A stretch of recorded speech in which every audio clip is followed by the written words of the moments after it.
poder llegar a tener un repaso total y tranquilo para lo que ustedes necesitan con respecto a esta etapa. Vamos a hablar, ya esto ya hablábamos, vamos a hablar un poco de las pruebas funcionales para que puedan un poco tenerlo presente. Dentro de las pruebas vamos a hablar de espirometría y luego otros procedimientos. La espirometría es una prueba que se hace de manera ambulatoria en los servicios de neumología. Generalmente lo dirige una enfermera. Es un procedimiento que tú haces, como tú puedes observar acá, estás sentado, te llevas a la boca un dispositivo y hay dos momentos de la prueba, ¿no? La prueba, ¿por qué se dice que es estática y dinámica? Porque vas a agregarle una variable a la parte dinámica y la pregunta para todos es ¿cuál es esa variable? Es la variable tiempo. Cuando alguien le habla de variables dinámicas es porque le está hablando de que hay una variable tiempo. Entonces, cuando yo me enfrento a un patrón estático, yo voy a encontrar esto, mira. Tú normalmente inspiras, botas, inspiras, botas, inspiras, botas, ¿no? ¿Qué pasaría si tú aguantaras más la respiración? Inspiras con todo y botas con todo, ¿no?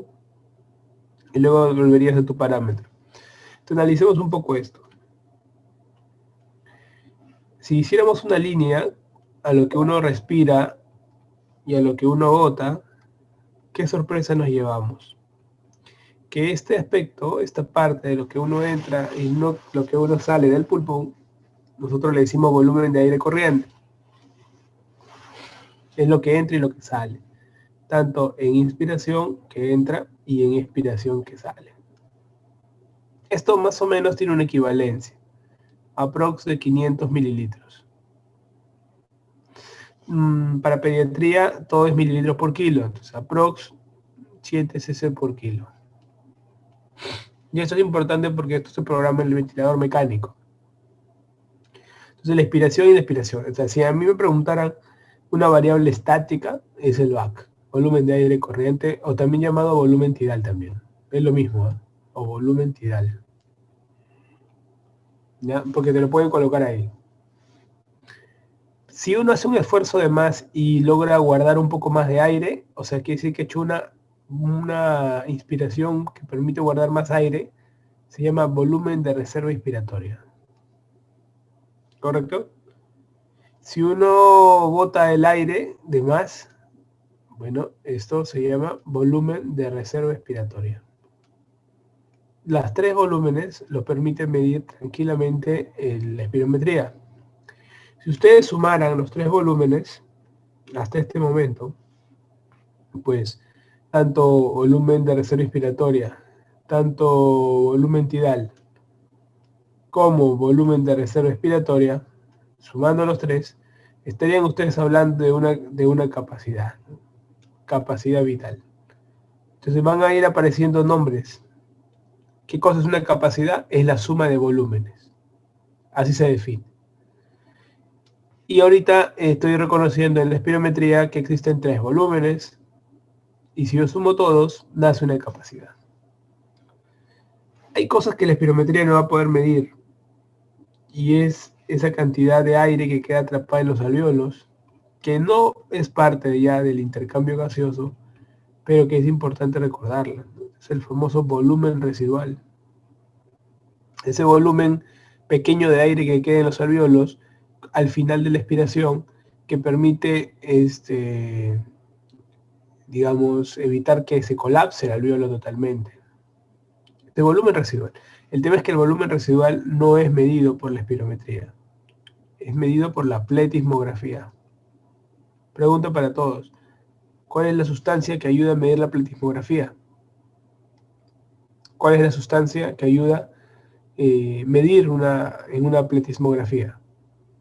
Correcto. Muy bien, chicos. Helio. Exacto. Helio. Entonces, si ustedes se dan cuenta, miren,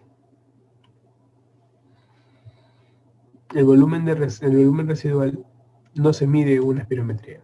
Eso te lo van a preguntar, porque es el distinto. ¿Te das cuenta? Ahora, ¿qué pasaría si tú mides todos los volúmenes, si tú los sumaras todos los volúmenes? Bueno, si tú sumas todos los volúmenes, o sea, desde el volumen de reserva inspiratoria, el BAC, el volumen de reserva expiratoria y el volumen residual, todos los volúmenes, eso se llama capacidad pulmonar total. Entonces, para que tú puedas hallar la capacidad pulmonar total, ¿qué conclusión estás obteniendo? Que es el momento donde sumas todos los volúmenes. ¿Correcto? Hay un dicho que dice 4-4. O sea, 4 volúmenes, 4 capacidades. Entonces ya tienes todos los volúmenes. Ahora te faltan las capacidades. Tienes la capacidad pulmonar total, que necesitas el helio para poder medirlo. Tienes la capacidad vital, que no necesitas el helio. Y luego vienen las capacidades inspiratorias y expiratorias. Cada uno es el volumen residual más el BAC. Por ejemplo, si es un volumen de reserva inspiratoria, pero le sumas el BAC, será capacidad inspiratoria. Si, por ejemplo, agarras volumen de reserva expiratoria, pero también le sumas el BAC, entonces será capacidad funcional residual. Entonces, qué importante, perdón, acá no, esto de acá. Ahí está, ahora sí. Si tú sumas el volumen de reserva expiratoria, y el volumen residual es la capacidad funcional residual. Es la capacidad que suma dos volúmenes, pero los cuales uno de ellos no se puede medir con la espirometría, se mide con el helio. Entonces, interesante, ¿no? Interesante para poder darnos cuenta que hay capacidad, hay números y valores que no van a salir con la espirometría de manera adecuada. Entonces, esa es la pregunta que te hacen. ¿Cuáles son esos volúmenes? La capacidad funcional residual, porque necesita el volumen residual para hallarlo. La capacidad pulmonar total, porque necesita el volumen residual para hallarlo. Eso es interesante. Esos son preguntados. ¿Sí? Son preguntados. Ahora, tengo 4 capacidades: vital, total, inspiratoria y funcional residual. Tengo 4 volúmenes: volumen de reserva inspiratoria, BAC, reserva inspiratoria y residual. Me van a preguntar números. Por supuesto que sí. Por supuesto que sí. Hay una forma fácil que te enseño para que te lo recuerdes. Mira. Volumen residual, acuérdate el número de volumen residual. 1200 de volumen. ¿Ya? 1200 de volumen. El volumen de reserva expiratoria aprox es lo mismo. ¿Ya? Sigue subiendo. El BAC ya te he dicho que es 500. Y sigue subiendo. Mira, hasta este momento quiero que sumas todo lo que hay acá abajo. Súmalo todo. 1200 más 1200, 2400 más 500, 2900. Ya. Al volumen de reserva inspiratoria pone 3. Porque tiene que dar todo casi siempre cerca a 6. Y nunca te olvidas, ¿ves? Entonces, con esto, tú ya puedes decir, el volumen de la reserva inspiratoria es el volumen que tiene mayor contenido de volumen. Entonces, por eso he preguntado. Y para que un paciente tenga un volumen de reserva inspiratoria que llegue a este límite, quiere decir que le ha hecho inspiración. Quiere decir que ha utilizado ¿qué cosa? Bueno, el diafragma y los músculos intercostales externos en su gran medida, porque ha hecho un trabajo adicional. Esa es pregunta de examen, chicos. Y te dicen, para hallar un volumen residual inspiratorio de tanto, por ejemplo, 2900, o te pueden poner 3000, tendré que hacer uso mayor de los intercostales internos. Externos. Lo contrario a lo que es inspiración. ¿Correcto? Entonces, esos detallitos que les estoy enseñando son los que juegan mucho en una espirometría estática. Una espirometría estática tiene hartas preguntas. Primeras preguntas que te van a hacer son los volúmenes. Segundo, las capacidades. Tercero, ¿cuáles no mide bien la espirometría? Ya sabes, todos aquellos que tengan el volumen residual como parte de él, pues. Por ejemplo, la capacidad funcional residual, la capacidad pulmonar total. Entonces te vas dando cuenta de esos detalles. ¿Sí? La espirometría, ¿quién tiene bien en cuenta? A la capacidad vital, que es la suma de estos tres. inspiratoria, back y expiratoria, la vital. Perfecto, yo tengo 4 volúmenes, 4 capacidades. Otra que te pregunta son los volúmenes, los números en absolutos, ¿no? Entonces, números absolutos te aprendes. 1200, 1200, suma los dos en tu mente, tenlo, más 500 del back. Entonces tú sumas todo esto abajo y todo esto casi te devalúa lo de arriba. Por eso que arriba le pongo 3000 más o menos. Ahora, para que tú logres un gran volumen de reserva inspiratoria, tienes que utilizar los intercostales externos, porque estás haciendo un trabajo adicional, porque tú sabes que el músculo diafragmático suficiente es la chamba, ¿no? La inspiración y luego vuelve de manera pasiva y se está dando la expiración. ¿Ya? Eso es importante entenderlo. En el volumen de reserva inspiratoria se usa el diafragma y los músculos intercostales externos. Correcto, así es, Andrea. En lo que es diafragma, es el 80% de una inspiración. O sea, el diafragma es el músculo de la inspiración. 80% de una inspiración se da por el diafragma. Y si tú haces una inspiración forzada, aparte del diafragma necesitas otra gente, ¿no? Y esas otra gente son los intercostales externos. ¿Ok? Los más importantes de todos para la inspiración. Los intercostales externos. Después tienen músculos que necesitan jalar el cuello hacia arriba, ¿no? Entonces ahí vendrán los músculos supraclaviculares, ¿no? Que son los cervicales, que ayudan a jalar el tórax hacia arriba, ¿no? Porque el diafragma lo tira hacia abajo. Nunca se olviden eso lo hemos visto en la parte fisio, ¿no? Cuando uno necesita más inspiración, necesita el tórax, uno que lo jale para afuera, que lo harían los intercostales externos, uno que lo jala para arriba, que lo harían los músculos supraclaviculares, hablo del escaleno, los esternocleidomastoideos, y uno que lo jale hacia abajo, que sería el diafragma.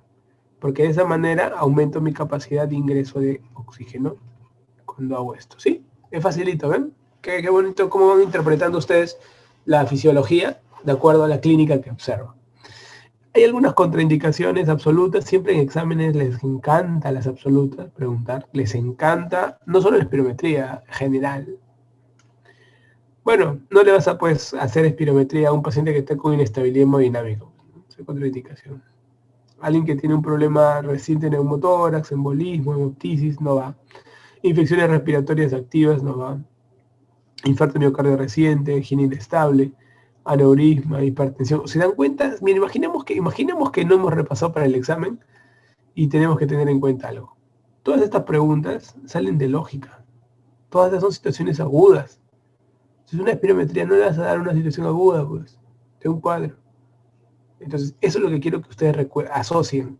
Cuando ustedes estudien listas de contraindicaciones absolutas, sobre todo las absolutas, acuérdense que el secreto no está en memorizarlas, porque pasarán los días, las semanas, y su cerebro frágil para poder recordar estas cosas no les va a servir, porque ustedes no están aplicando esto todos los días en su día a día, como se dice. Es imposible. Entonces, lo que tienen que hacer ustedes es analizar las contraindicaciones absolutas de cualquier cosa y mirar que tengan alguna relación, ¿no? Por ejemplo, ¿qué relaciones tienen las contraindicaciones absolutas acá? Que son situaciones de mayor emergencia y cuadros agudos, escandalosos. Entonces, yo nada más con saber ese concepto, cuando tenga alternativas y mi cerebro se bloquee, porque veo las alternativas y digo, wow, ¿cuál podría ser? O sea, comienzo a jugar la técnica del descartar. Entonces comienzas a analizar que todo lo que sea agudo, llamativo, escandaloso, no se hace en la espirometría.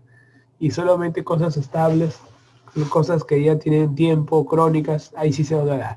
¿Ya? Perfecto. Si yo tengo un paciente que es, que le voy a agregar la constante de tiempo, si yo tengo un paciente que le agrego la constante de tiempo, entonces yo ya comienzo a entrar al mundo de la espirometría dinámica. Entonces, observen lo que ocurre en la espirometría dinámica. Miren, yo vengo acá, inspiro con todo, ¿no? Estoy normalmente haciendo mi espirometría estática. Inspiro con todo, inspira, jala todo lo que puedas ya. Ya, doctor, ya te he hinchado todo tu tórax. Ya, ahora bota todo. Bota todo. Bota. Sigue botando, no, todavía, bota todo, bota.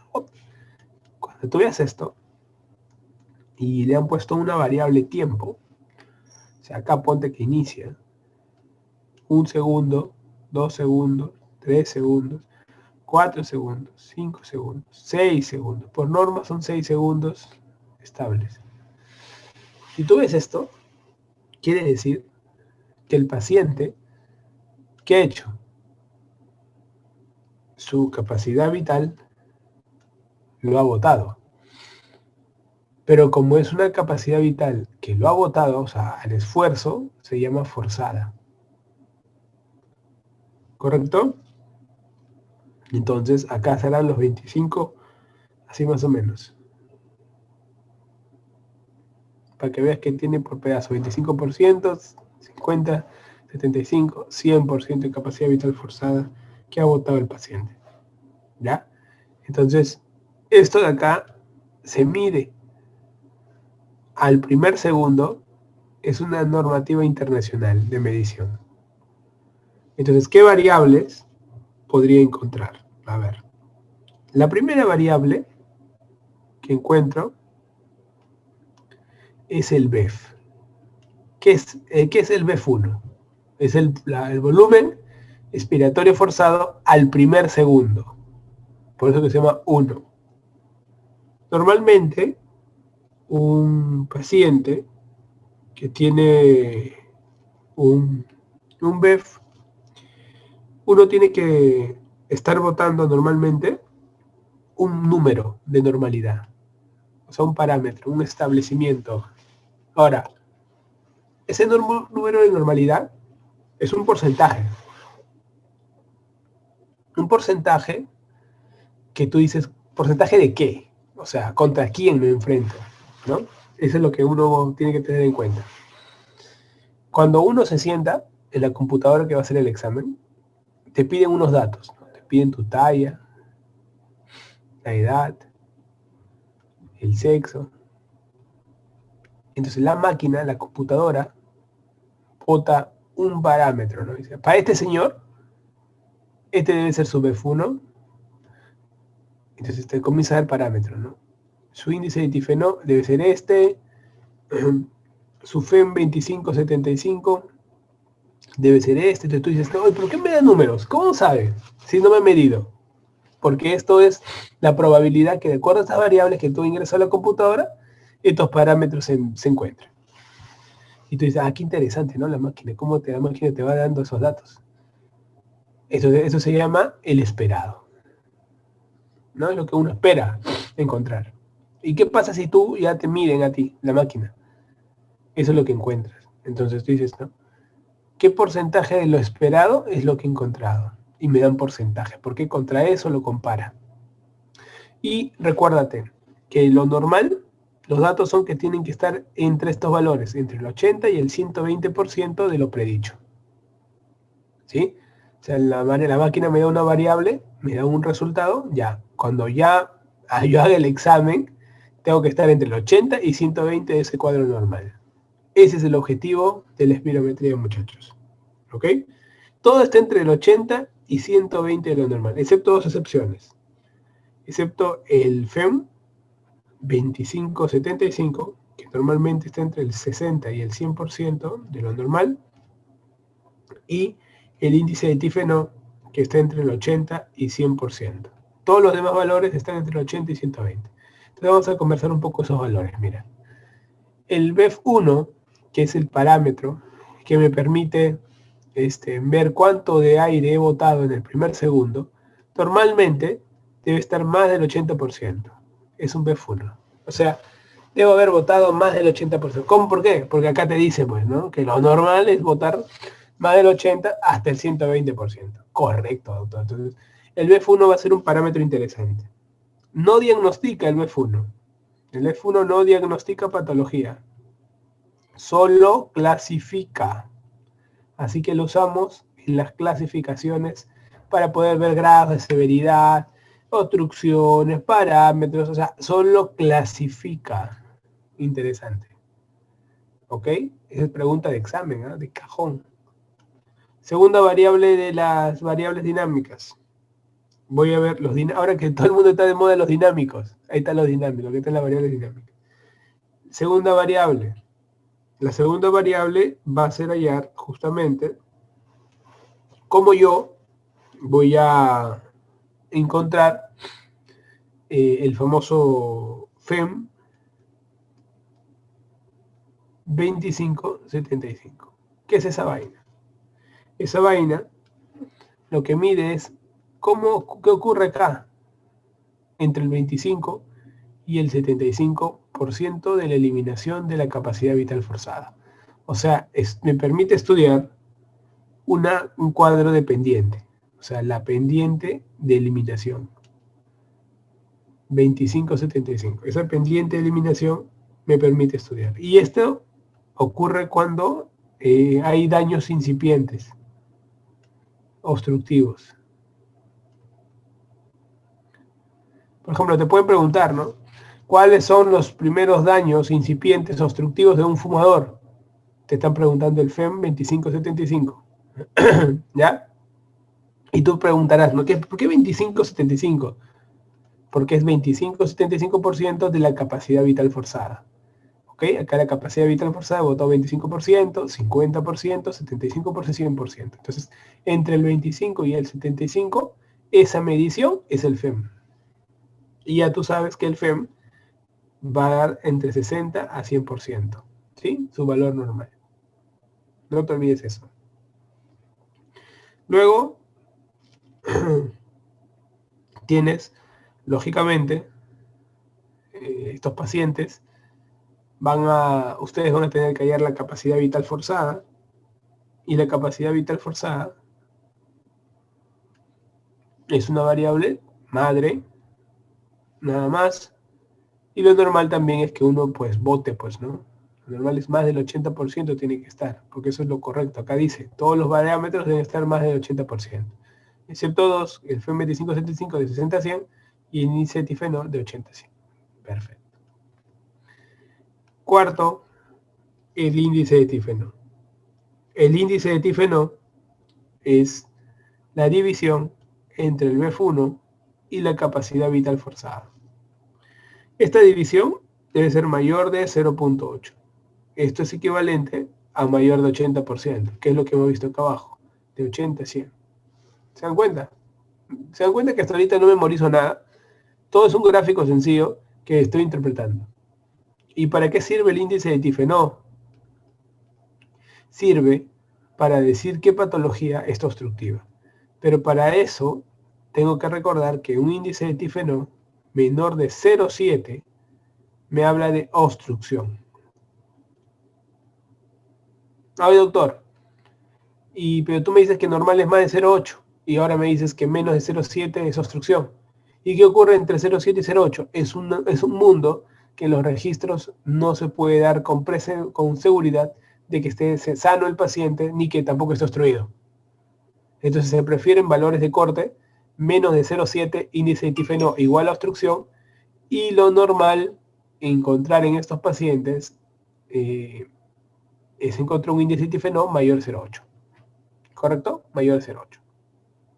Entonces, esto, chicos, es muy importante lo que les acabo de decir.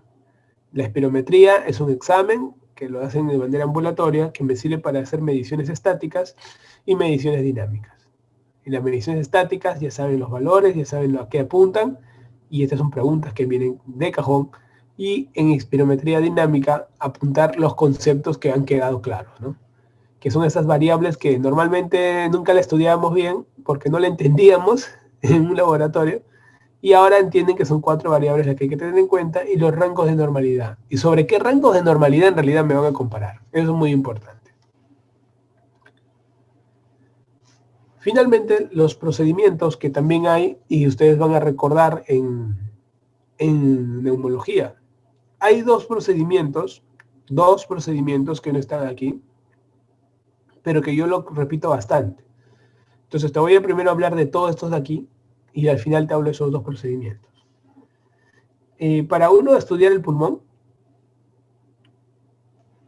por ejemplo, cualquier lesión, masa, cualquier cosa, uno al final va a escuchar mucho esto, ¿no? Biopsia percutánea. ¿Qué es una biopsia percutánea? Significa que, miren aquí, yo me estoy guiando en este caso una tomografía, para poder, a través de la piel, o sea, de hecho una punción, van a sacar una biopsia de ese tumor. Pero tienen que ver la tomografía, o sea, tienes que meterle un tomógrafo y te vas guiando el tomógrafo para hacer la punción exacta. Eso lo hacen los radiólogos que están entrenados en hacer biopsias guiadas por tomo. Es más difícil hacer una biopsia que no sea guiada por tomo de manera percutánea, ¿no? Se puede hacer, doctor, entonces por ecografía, al menos una biopsia percutánea, o sea, dentro del pulmón, ¿no? Una biopsia verdadera pulmonar, pero de manera percutánea, tienes que necesitar una imagen tomográfica. Pero si fuera una biopsia de pleura, puede hacerlo a ojos cerrados sin ninguna imagen ni nada, ¿no? Es una biopsia cualquiera, ¿sí? Esa la preguntan bastante. Otra es la biopsia transbronquial. Y para la biopsia transbronquial se tiene que hacer un examen, que es la broncoscopía, ¿no? La broncoscopía es entrar, miren, entramos por la zona traqueal y hacemos una exploración de los bronquios proximales. Entonces, eso se llama broncoscopía. Y ya cuando hacemos el procedimiento, a través de usando la broncoscopía para una biopsia de tumores centrales, es una buena pregunta esa, ahí se aplica la broncoscopia. Porque hay casos de tumores periféricos. ¿Cuáles son los tumores más frecuentes del pulmón? El adenocarcinoma, dijimos, ¿no? ¿Y cuál es su ubicación más frecuente? Periférica. Entonces, ¿cómo te va a servir una broncoscopia si el tumor es más periférico? No va, pues.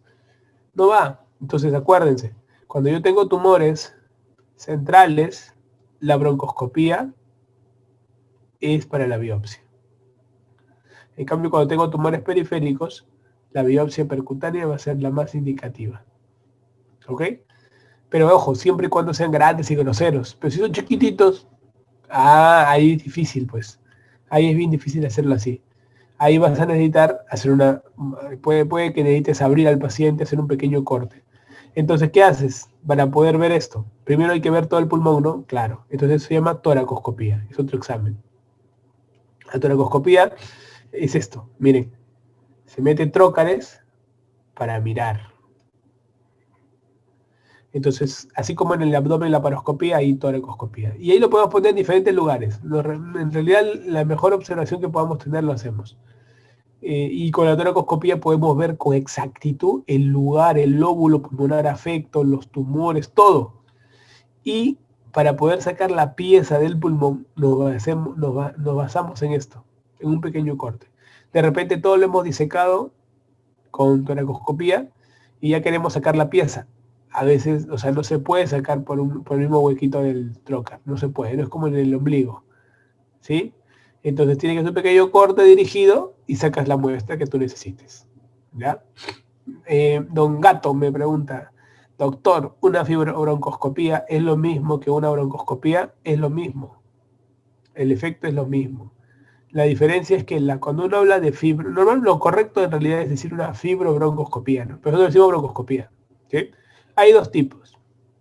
Tiene la flexible y la rígida.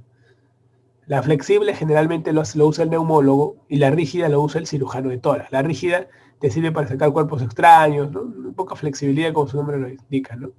En cambio la flexible te sirve para poder entrar y poder nadar en bronquios primarios, todavía al menos un par de generaciones, y poder encontrar los segmentos sobre todo, ¿sí? Eso es muy importante.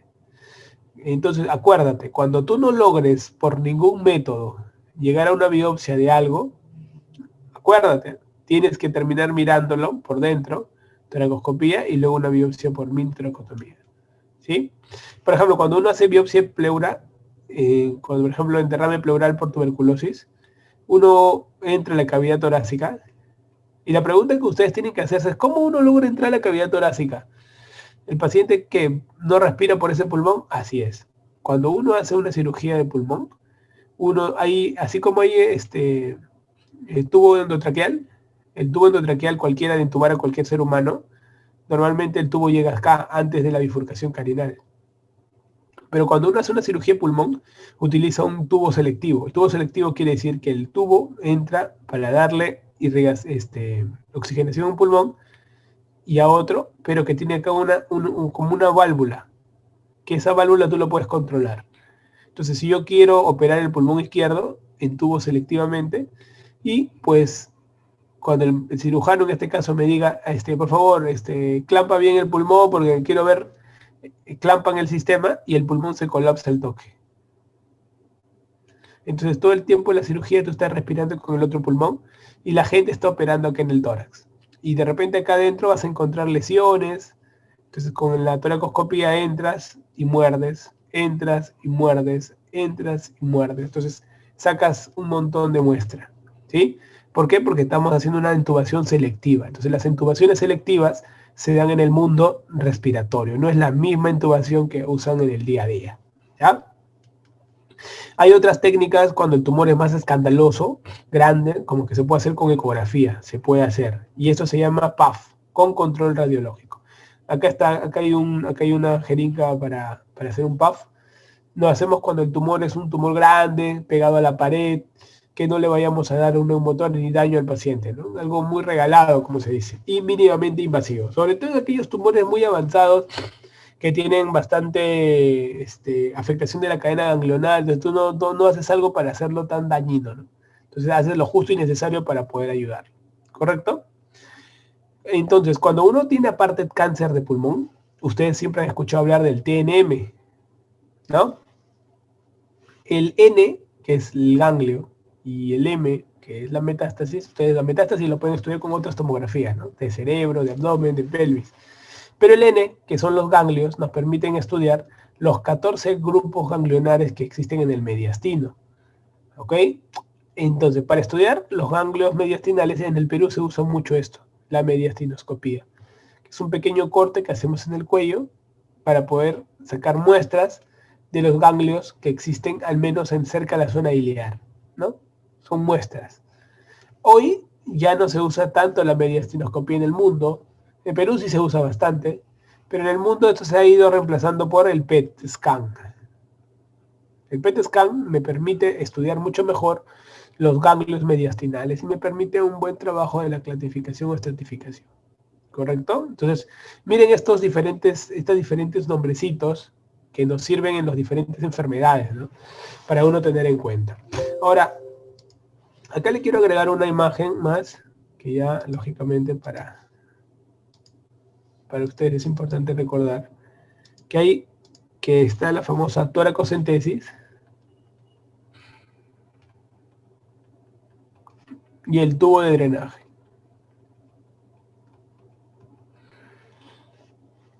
Normalmente este es el procedimiento que más se hace en el internado, toracocentesis, ¿sí? Pero hay algunas normas que quiero que recuerden, ¿no? El paciente normalmente debe estar sentado con la columna más, o sea, totalmente, incluso con la cabeza un poco gacha, agarrándose así,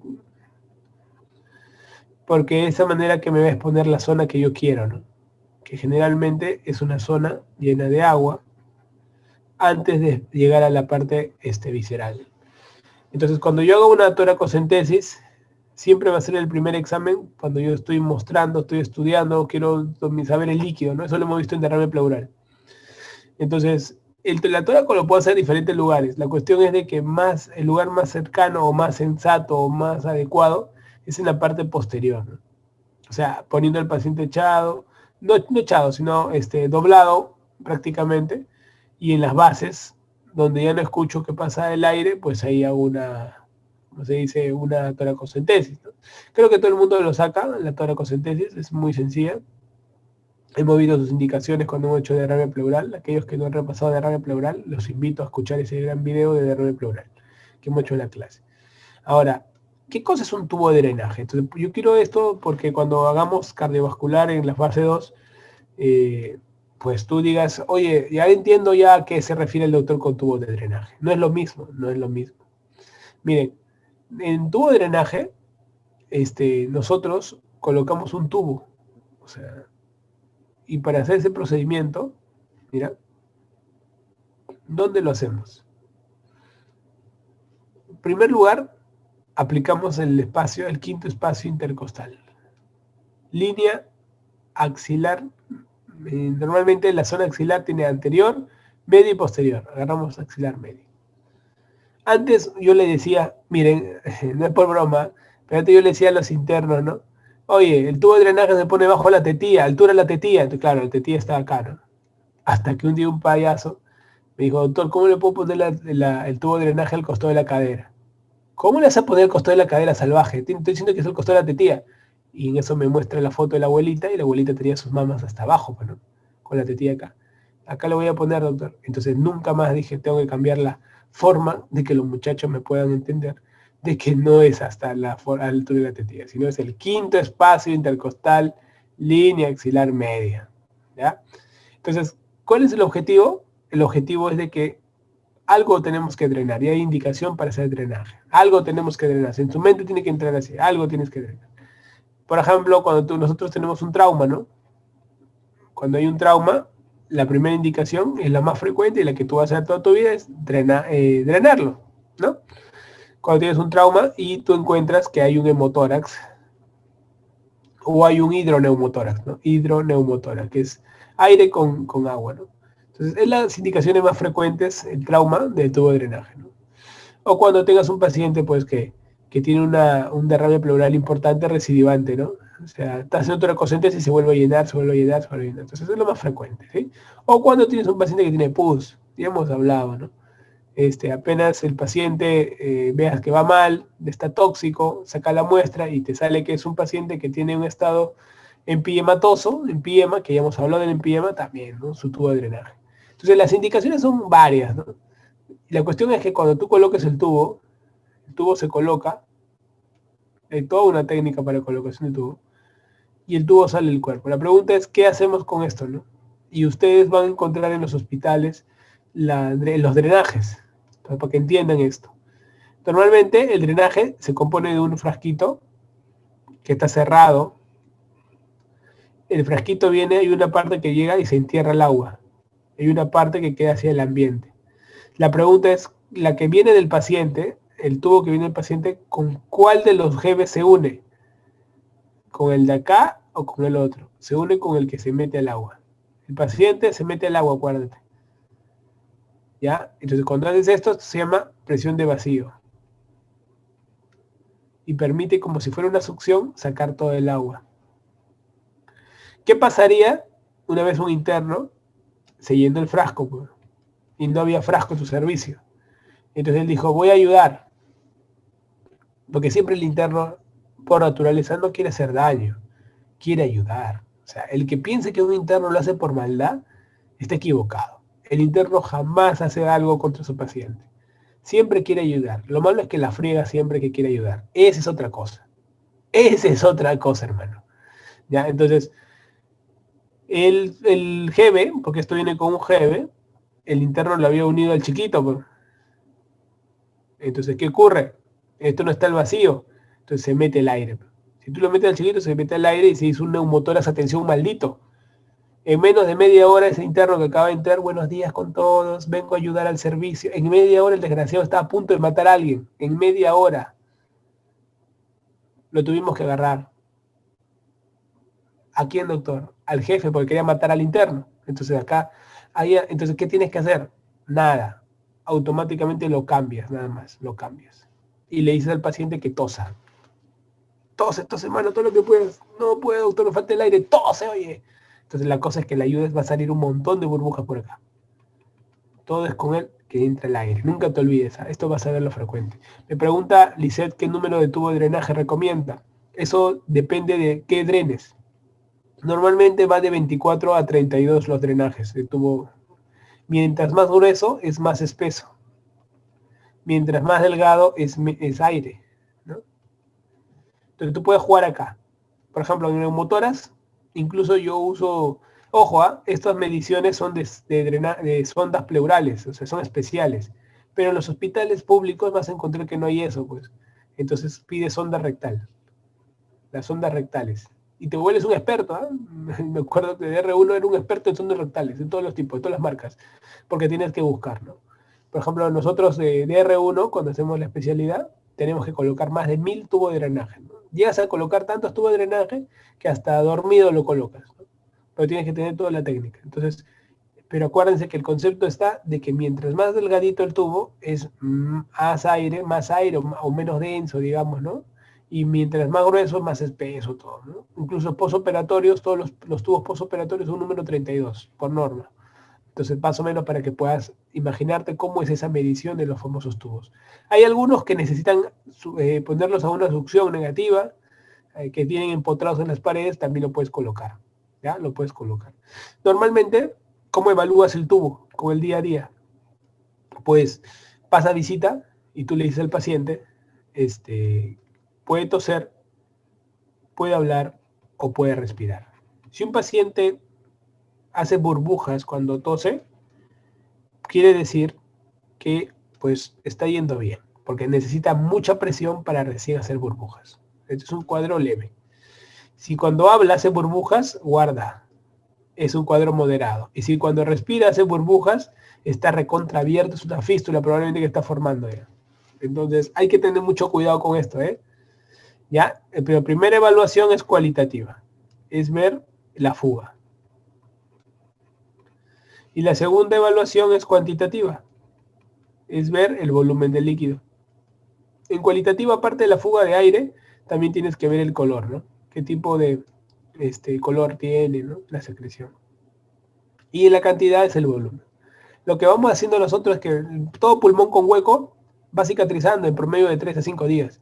Entonces todos los días vamos viendo, ¿no? ¿Cuánto botó el líquido? Ha disminuido su cambio de frasco. El cambio de frasco lo hacen, las enfermeras le ponen una marquita, pasa 24 horas y ponen otra marquita. Entonces van cuantificando ahí, ¿no? ¿Cuánto es volumen? Eso es en cuantitativo.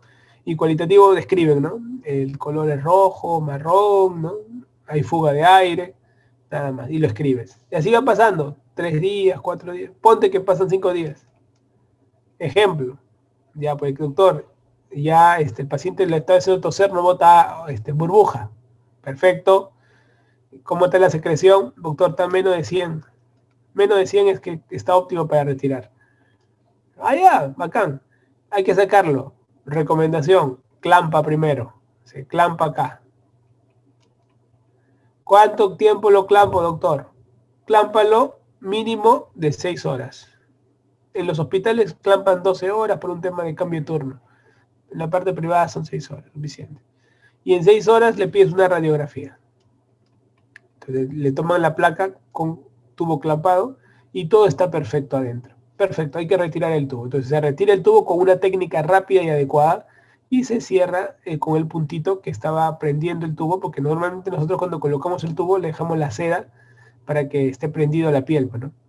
Entonces con esa misma seda que colocamos al inicio, con eso mismo cerramos el hueco que había. Y se acabó. Así se maneja un tubo de drenaje torácico, chicos. Procedimiento que ustedes lo van a ver bastante. Entonces el tubo de drenaje torácico, acuérdate otros nombres, ¿ah? Le ponen otros nombres. Yo creo que ningún procedimiento tiene tantos nombres en los exámenes de medicina de pregrado como el tubo de drenaje torácico. Algunos le van a poner drenaje por mini toracotomía, ¿no? Mini toracotomía. No saben cómo marketearse ya. Drenaje por mini toracotomía. Es un tubo y no fríes tanto. Otros le ponen drenaje por circuito cerrado, torácico. O sea, que la gente, para cobrar más, le mete nombres más yucas. Es marquetero nomás. Entonces, ¿no? Yo que se veo a un colega, ¿no? Disculpe, voy a hacerle, o un paciente me dice, ¿no? Sí, el doctor me va a hacer una cirugía mínimamente invasiva de mini toracotomía con drenaje de circuito cerrado. ¿Tú escuchas eso, hermano? ¿Qué piensas? Que están haciéndole una cirugía de trasplante de cerebro, ¿no? ¿Qué le están diciendo? De un tubo. Entonces vas a ver tú mucho que en las preguntas de examen el tubo de drenaje le meten más floro, pero al final es la misma vaina. Un tubo al toque, mete el tubo y se acabó. Es la misma vaina, pero así le mete más floro porque la medicina es así, recontra florera. Pero tú tienes que aprender a separar el florero, o sea, la paja del trigo. Al toque se reconoce esa vaina. Entonces tú tienes que aprender esos detalles en la medicina. ¿Ok? Perfecto. Muy bien.